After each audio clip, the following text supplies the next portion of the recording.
ಸಿದ್ದರಾಮಯ್ಯ ತಡವಾಗಿ ಬಿಟ್ ಕೊಟ್ರು. S, power sharing ಒಪ್ಪಂದ ಕನಕಪುರದಲ್ಲಿ ಡಿಕೆ ಶಿವಕುಮಾರ್ ಅವರು ಬಾಯ್ ಬಿಟ್ಟಿದ್ದಾರೆ. ಹಾಯ್ ಹಲೋ ನಮಸ್ಕಾರ, ನೀವು ನೋಡ್ತಾ ಇದ್ದೀರಾ ಸ್ಪೀಡ್ ನ್ಯೂಸ್. ನಾನು ಕಾವ್ಯ ಹೆಗಡೆ. ನೂತನ ಮುಖ್ಯಮಂತ್ರಿಯಾಗಿ ಹುಟ್ಟೂರಿಗೆ ಕಾಲಿಟ್ಟಂತಹ ಡಿಕೆ ಶಿವಕುಮಾರ್ ಅವರು ಸ್ವಕ್ಷೇತ್ರ ಕನಕಪುರ ಜನತೆಗೆ ಕೃತಜ್ಞತೆಯನ್ನ ಸಲ್ಲಿಸಿದ್ರು. ಇದೇ ವೇಳೆ ಮೊದಲ ಬಾರಿಗೆ ಡಿಕೆ ಶಿವಕುಮಾರ್ ಪವರ್ ಶೇರಿಂಗ್ ಒಪ್ಪಂದದ ಬಗ್ಗೆ ಮಾತನಾಡಿದ್ದಾರೆ. ತಮ್ಮ ಜನರ ಮುಂದೆ ಕನಕಪುರದ ಬಂಡೆ ಅಪ್ಪಳಿಸಿದ್ದಾರೆ. ಹೌದು, ನಾನು 2 ವರ್ಷ ಸಿಎಂ ಆಗಿದ್ರೆ ಸಾಕ ಅನ್ನುವಂತಹ ಪ್ರಶ್ನೆ ಮಾಡಿದ್ರು. ಅಲ್ಲದೆ ತನ್ನ ಮುಂದಿನ ಗುರಿ ಹಾಗೂ ಯೋಜನೆಗಳ ಬಗ್ಗೆ ಮನಬಿಚ್ಚಿ ಮಾತನಾಡಿದ್ರು. ತಡವಾಗಿ ಬಿಟ್ಕೊಟ್ರು ಸಿದ್ದರಾಮಯ್ಯ. ಎಸ್, ಈ ಮಾತನ್ನ ಹೇಳಿದ್ದಾರೆ. ಮೊದಲ ಬಾರಿಗೆ ಒಪ್ಪಂದದ ಬಗ್ಗೆ ಡಿಕೆ ಶಿವಕುಮಾರ್ ಅವರು ಮಾತನಾಡಿದ್ದಾರೆ. ಕಾಂಗ್ರೆಸ್ ಅಧಿಕಾರ ಚುಕ್ಕಾಣಿ ಹಿಡಿದಾಗ ಹೈಕಮಾಂಡ್ ನನಗೆ ಹಾಗೂ ಸಿದ್ದರಾಮಯ್ಯ ಅವರ ನಡುವೆ ಒಪ್ಪಂದವನ್ನ ಮಾಡಿಕೊಟ್ರು. ನಾನು ಎಲ್ಲೂ ಕೂಡ ಈ ಬಗ್ಗೆ ಹೇಳಿಲ್ಲ, ಆದ್ರೆ ಸ್ವಲ್ಪ ತಡವಾಗಿ ಬಿಟ್ಕೊಟ್ರು, ಪರವಾಗಿಲ್ಲ ಅಂತ ಹೇಳಿದ್ದಾರೆ. ಕನಕಪುರದಲ್ಲಿ ಇಡೀ ರಾಜ್ಯಕ್ಕೆ ನಾಯಕ ನಾನು, ಬರೀ ಕನಕಪುರಕ್ಕಲ್ಲ, ನಾನು ನಾಯಕ ಇಡೀ ರಾಜ್ಯಕ್ಕೆ.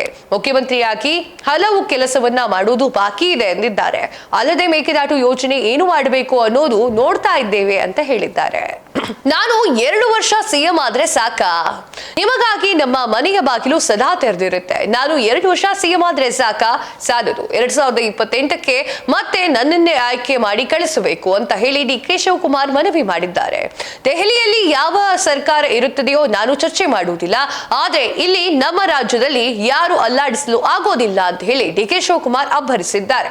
ಕನಕಪುರದಲ್ಲಿ ಗುಡುಗಿದಂತಹ ಡಿಕೆ ಶಿವಕುಮಾರ್, ಹೌದು, 1985ರಲ್ಲಿ ನಾನು ಎಲೆಕ್ಷನ್ಗೆ ನಿಂತಾಗ ಕನಕಪುರ ಹೇಗಿತ್ತು, ಈಗ ಹೇಗಿದೆ? ಬದಲಾವಣೆ ಸಾಕ್ಷಿ ನಿಮ್ಮ ಕಣ್ಣು ಮುಂದಿದೆ. ಅಧಿಕಾರ ಬಂದ ಮೇಲೆ ನಾನು ಕೊಟ್ಟ ಮಾತನ್ನ ಉಳಿಸಿಕೊಂಡಿದ್ದೇನೆ.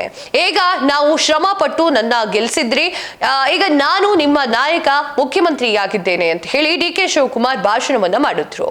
ನಾನು 2 ವರ್ಷ ಸಿಎಂ ಆದ್ರೆ ಸಾಕ, ನಿಮಗೆ ನಮ್ಮ ಮನೆ ಬಾಗಿಲು ಸದಾ ತೆರೆದಿರುತ್ತೆ. ನಾನು 2 ವರ್ಷ ಸಿಎಂ ಆದ್ರೆ ಸಾಕ ಅಂತ ಹೇಳಿ ಪದೇ ಪದೇ ಹೇಳಿದ್ದಾರೆ. ಅವರು 2 ವರ್ಷ ಸಿಎಂ ಆಗ್ಲಿಕ್ಕೆ ಸಾಕಾಗಲ್ಲ, 2 ವರ್ಷದ ನಂತರವೂ ಕೂಡ ಅವರು ಸಿಎಂ ಆಗಬೇಕು ಎನ್ನುವಂತಹ ರೀತಿಯಲ್ಲಿ ಅವರು ಮಾತನಾಡಿದ್ದಾರೆ. ಅವರ ಒಂದು ಕರ್ತವ್ಯಗಳು ಜನರಿಗೆ ಗೊತ್ತಾಗ್ತಾ ಹೋಗ್ಬೇಕು. ಡಿಕೆ ಶಿವಕುಮಾರ್ ಅವರು ಸಿಕ್ಕಾಪಟ್ಟೆ ಕಷ್ಟದಿಂದ ಆ ಒಂದು ಸೀಟನ್ನ ಪಡೆದುಕೊಂಡಿರುವಂತದ್ದು. ಅವರು ಪ್ರಪ್ರಥಮ ಬಾರಿಗೆ ಬಾಯ್ಬಿಟ್ಟು ಹೇಳಿದ್ದಾರೆ, ಹೌದು ಮಾತುಕತೆಗಳಾಗಿತ್ತು, ಬಟ್ ಸಿದ್ದರಾಮಯ್ಯ ಅವರು ಸ್ವಲ್ಪ ಲೇಟ್ ಮಾಡಿದ್ರು ನಂಗೆ ಕುರ್ಚಿ ಬಿಟ್ಟು ಕೊಡ್ಲಿಕ್ಕೆ ಅಂತ ಹೇಳಿ. ಅಂದ್ರೆ ಸಿದ್ದರಾಮಯ್ಯ ಅವರು ಯಾಕೆ ಕುರ್ಚಿ ಬಿಟ್ಟು ಕೊಡ್ಲಿಕ್ಕೆ ಲೇಟ್ ಮಾಡಿದ್ರು ಅನ್ನೋದನ್ನ ಎಲ್ಲೂ ಕೂಡ ಹೇಳಲಾಗ್ಲಿಲ್ಲ. ಆದ್ರೆ ಡಿಕೆ ಶಿವಕುಮಾರ್ ಅಂತೂ ತಾನು ಸಾಕಷ್ಟು ಯೋಜನೆಯನ್ನ ತರ್ತೇನೆ ಅಂತ ಹೇಳಿದ್ದಾರೆ. ಎಸ್, ನೂತನ ಸಿಎಂ ಡಿಕೆ ಶಿವಕುಮಾರ್ ಅವರು ಯೋಜನೆಗಳ ಮಹಾಪುರವೇ ಇಟ್ಟಿದ್ದಾರೆ. ಕನಕಪುರದ ಜನರಿಗೆ ನಾನು ಮೋಸ ಮಾಡುವುದಿಲ್ಲ ಅಂತಲೂ ಕೂಡ ಹೇಳಿದ್ದಾರೆ. ನಿಮ್ಗೆ ಏನ್ಸುತ್ತೆ ಕಮೆಂಟ್ ಮಾಡಿ ತಿಳಿಸಿ. ಇದಾಗಿತ್ತು ಇವತ್ತಿನ ವಿಶೇಷ. ಮತ್ತಷ್ಟು ಸುದ್ದಿಗಳಿಗಾಗಿ ನೋಡ್ತಾ ಇರಿ ಸ್ಪೀಡ್ ನ್ಯೂಸ್. ನಿಮ್ಮದು ವೇಗ ನಮ್ಮದು.